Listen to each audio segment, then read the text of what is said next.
मित्रों, मुद्दा चाहे महंगाई का हो या भ्रष्टाचार का, मुद्दा चाहे आतंकवाद का हो या महिला असुरक्षा का,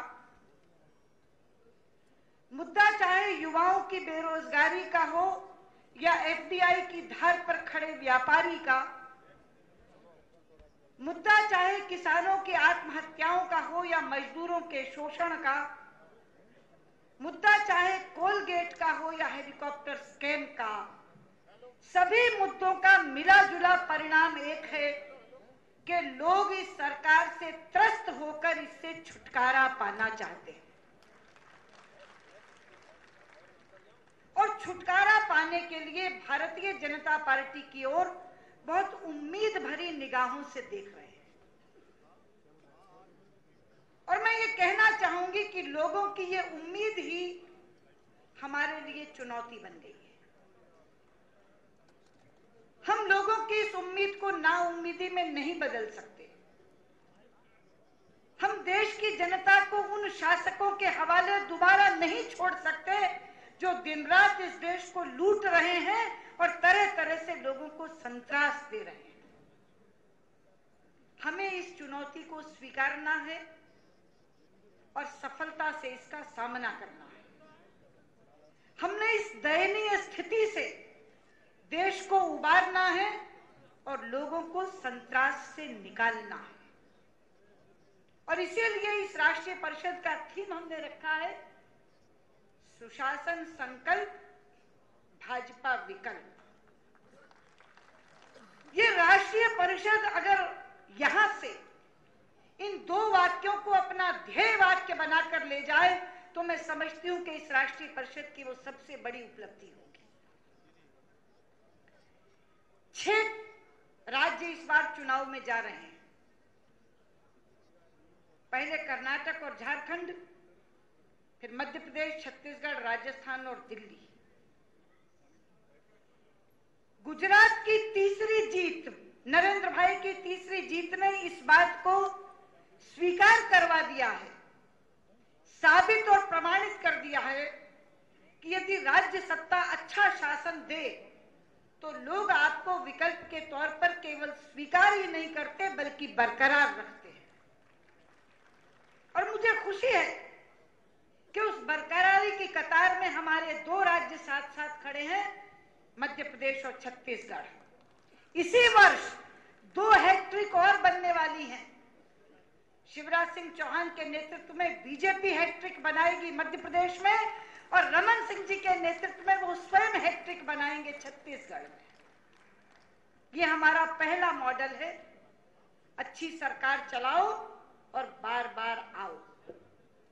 एक दूसरा मॉडल है मित्रों गोवा का, जहां हमने कांग्रेस के कुशासन का पर्दाफाश करते हुए अपने सुशासन के वायदे पर कांग्रेस से सरकार छीनी है। और आज बहुत ईमानदारी से वो सरकार चल रही है। कांग्रेस के भ्रष्टाचार से हमने गोवा को मुक्ति दिलाई है। एक अकेला राज्य है भारतीय जनता पार्टी शासित जिसने गोवा के लोगों को सीधे महंगाई से राहत दी है। पेट्रोल के दाम बढ़ते हैं, डीजल के दाम बढ़ते हैं, लेकिन वहां के मुख्यमंत्री मनोहर पर्रिकर ने कहा कि इस पर लगने वाला प्रादेशिक वैट मैं कभी नहीं लगाऊंगा। इसीलिए अगर यहाँ डीजल पेट्रोल 70 रुपए पर मिलता है तो वहां 53 रुपए पर मिलता है। और गोवा के मुख्यमंत्री ने एक और बात की, आज कैश ट्रांसफर की बात केंद्र की सरकार कर रही है। वो कैश ट्रांसफर केवल उन पैसों का कर रहे हैं जो पहले से उन्हें कैश दिया जाता है। लेकिन मनोहर पर्रिकर ने कहा कि महंगाई केंद्र की नीतियों से बढ़ती है। मैं उन नीतियों को तो परिवर्तित आज नहीं कर सकता, जब मेरी सरकार आएगी केंद्र में तब परिवर्तित करेगी, लेकिन महंगाई अलाउंस के नाम पर बीपीएल की महिलाओं के खाते में 1000 रुपए महीना डाल सकता हूं ताकि वो महंगाई का बोझ न सह सके। और आज उस सुशासन के बल पर गोवा की सरकार चल रही है। उस कतार में भी हमारे 2 राज्य खड़े हैं कांग्रेस से सरकार छीनने के लिए, राजस्थान और दिल्ली, जो इस वर्ष ये सरकारें कांग्रेस से छीनेंगे और भारतीय जनता पार्टी की सरकार बनाएंगे। लेकिन मित्रों, इन दो अच्छे उदाहरणों के साथ हमारे पास दो अप्रिय उदाहरण भी हैं, एक हिमाचल का और एक उत्तराखंड का, जहां सरकारें अच्छी चली लेकिन हम दोबारा चुनाव में नहीं आ सके, जीत नहीं सके। जहां तक हिमाचल की सरकार का ताल्लुक है, मैं साक्षी हूं इस बात की कि चुनाव से पहले भी और चुनाव के दौरान भी जो भी हिमाचल से आता था वो सरकार की सराहना करता था, सरकार के विकास के प्रति प्रतिबद्धता का प्रदर्शन करता था। और इसी तरह उत्तराखंड में भी, चाहे खंडूरी जी मुख्यमंत्री रहे, चाहे निशंक जी रहे, चाहे खंडूरी जी दोबारा बने, सरकार की योजनाओं की सराहना हमेशा होती रही। अच्छी सरकारें चली मगर हम चुनाव नहीं जीत पाए। अगर हम आत्मविश्लेषण करके देखें तो पाएंगे सरकारें अच्छी थी मगर संगठन में एकजुटता का अभाव था, और उसी कारण हम सरकारें गंवा बैठे। और इस उत्तराखंड में तो एक ऐसा नमूना सामने आया, विधानसभा चुनाव में सिर नहीं जुड़ सके तो एक सीट से हम कांग्रेस से पीछे रह गए, मगर 1 महीने बाद ही जब तीनों सिर जुड़ गए, कार्यकर्ता संगठित होकर के उपचुनाव में निकला, तो सिटिंग चीफ मिनिस्टर की सीट उसका बेटा चुनाव लड़ रहा, लेकिन सिटिंग चीफ मिनिस्टर की सीट पर उनके बेटे को हराने में हम सफल हो गए और टिहरी की सीट जीत गए। 2 और उदाहरण हैं कर्नाटक और झारखंड के, जहां सरकार तो बहुत अच्छी चली। कर्नाटक की सरकार की लोकप्रियता में कोई कमी नहीं थी, मुख्यमंत्री चाहे कोई रहा हो, पहले येडियुरप्पा जी, बाद में सदानंद गौड़ा जी, आज जगदीश शेट्टर, लोकप्रियता पराकाष्ठा पर थी, मगर सरकारें अस्थिरता के भंवर में फंसी रही। इसीलिए आज हमें लक्ष्य साधना है इस राष्ट्रीय परिषद में कि मध्य प्रदेश और छत्तीसगढ़ में तीसरी बार जीतेंगे, दिल्ली और राजस्थान में कांग्रेस से सरकार छीनेंगे, कर्नाटक और झारखंड में पहले से बेहतर स्थिति लाकर स्थिर सरकारें बनाएंगे, पर हिमाचल और उत्तराखंड कहीं नहीं दोहराएंगे। हिमाचल और उत्तराखंड कहीं नहीं दोहराएंगे।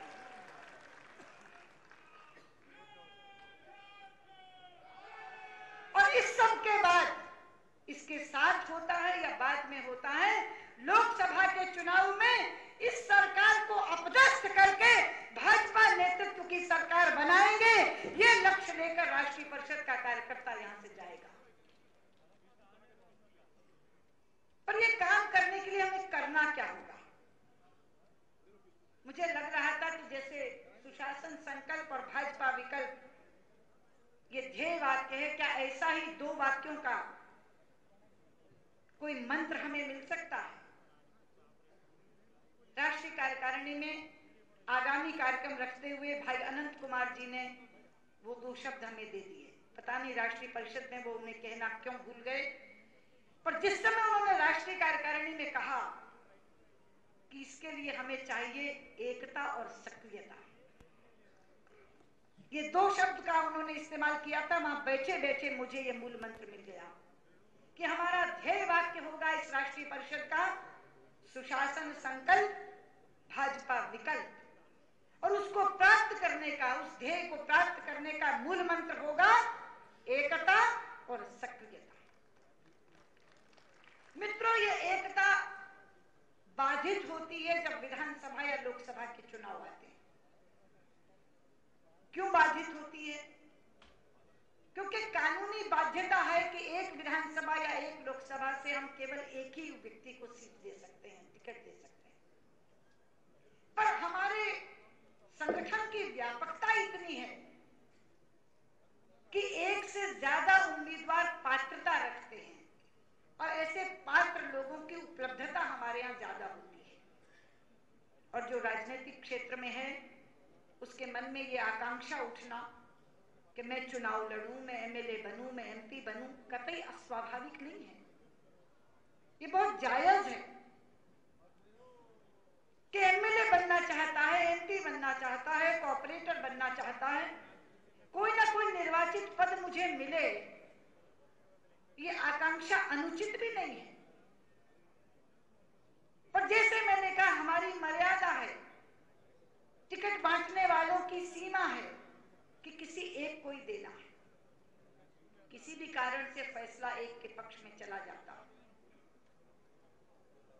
अब जब मन के प्रतिकूल फैसला होता है, वो अग्नि परीक्षा का क्षण होता है। मन के प्रतिकूल फैसला होने के बाद पार्टी संगठन में निष्ठा पूर्वक लगा रहना, वो कार्यकर्ता अग्नि परीक्षा में पास होता है। और जो मन के अनुकूल केवल फैसला चाहता है और प्रतिकूल फैसले के समय बागी हो जाता है, वो उस अग्नि परीक्षा में फेल हो जाता है। और मुझे दुख है इस बात का कि हम लोगों के शब्दकोश में एक नया शब्द आ गया है, निपटाना। और हम लोग कई बार कहते हैं कि अरे भैया टिकट इसे मिल गया, अब अगर इसे जिता दिया तो ये तो फिर यहाँ सिटिंग एमपी सिटिंग एमएलए हो जाएगा, हमारा भाग्य सील हो जाएगा, इसलिए इसे यहीं की यहीं निपटा दो तो ज्यादा अच्छा है। और हम निपटाने में लग जाते हैं। मित्रों, हमें लगता है कि हम एक को निपटा रहे हैं, पार्टी तो जीती जाएगी, लेकिन होता यह है कि एक को एक निपटाता है, दूसरे को दूसरा और तीसरे को तीसरा, और साथ साथ पार्टी निबट जाती है।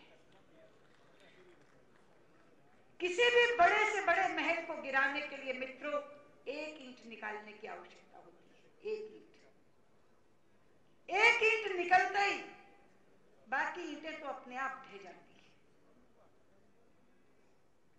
इसलिए मैं ये कहना चाहती हूं कि अगर टिकट नहीं भी मिले तो सरकार आने के बाद बांटने को बहुत कुछ होता है, बड़ा नहीं तो छोटा, कुछ ना कुछ मिल जाता है। और न भी मिले तो अपने आप में ये इतना बड़ा विश्वास कि हम एक ऐसी सरकार ले आए जो सुशासन के माध्यम से मेरे प्रदेश के लोगों का कल्याण कर रही है, देश के लोगों का विकास कर रही है, ये अपने आप में कम संतोष की बात नहीं है। इसलिए आज हमें यहां से ये प्रण लेकर जाना, इतना बड़ा आह्वान हुआ है, यहां इतनी बड़ी चुनौती सामने खड़ी है, देश आपकी तरफ निहार रहा है। वहां एक एमएलए की सीट या एक एमपी की सीट हमारे इस प्रण को डिगार नहीं सकती, हमारे इस इतने बड़े अनुष्ठान को समाप्त नहीं कर सकती। चुनाव से पहले की ये आखिरी राष्ट्रीय परिषद है, ये 6 के 6 चुनाव इसी राष्ट्रीय परिषद के माध्यम से समर में जाएंगे। इसलिए मैं आपसे कहना चाहती हूं कि हमने यहां बड़े बड़े आह्वान सुनकर ताली तो बहुत बजाई है, लेकिन इसमें हमें क्या करना है ये भी हमें यहां से तय करके जाना है। तो संगठन की एकजुटता हमें चुनाव जिताएगी, इस समर में विजय पताका फहराएगी। ये हमें पहला प्रण लेना है। दूसरा प्रण है एकता के साथ सक्रियता। एक तो है, मगर अगर निष्क्रिय होकर घर में बैठे हैं तो हमारा कोई योगदान नहीं होगा। इस राजसूय यज्ञ में हर एक को अपनी आहुति डालनी है। और वो सक्रियता केवल धरने प्रदर्शन की नहीं चाहिए, केवल रैलियों में भीड़ की नहीं चाहिए, वो सक्रियता चाहिए नीचे बूथ प्रबंधन की, वो सक्रियता चाहिए नीचे आखिरी आदमी के घर तक दस्तक देने की। मित्रों, चुनाव 2 ही चीजें जिताती हैं, एक हवा और एक अच्छा चुनाव प्रबंधन। और ये दोनों चीजें जरूरी हैं। इनमें से एक की भी कमी रह जाए तो चुनाव जीता नहीं जा सकता। एक कर्नाटक के मेरे साथी यहां बैठे हैं और अनंत कुमार मंच पर बैठे हैं, साक्षी हैं इस बात के। मुझे दक्षिण में बल्लारी भेजा गया था चुनाव लड़ने के लिए। 14 दिन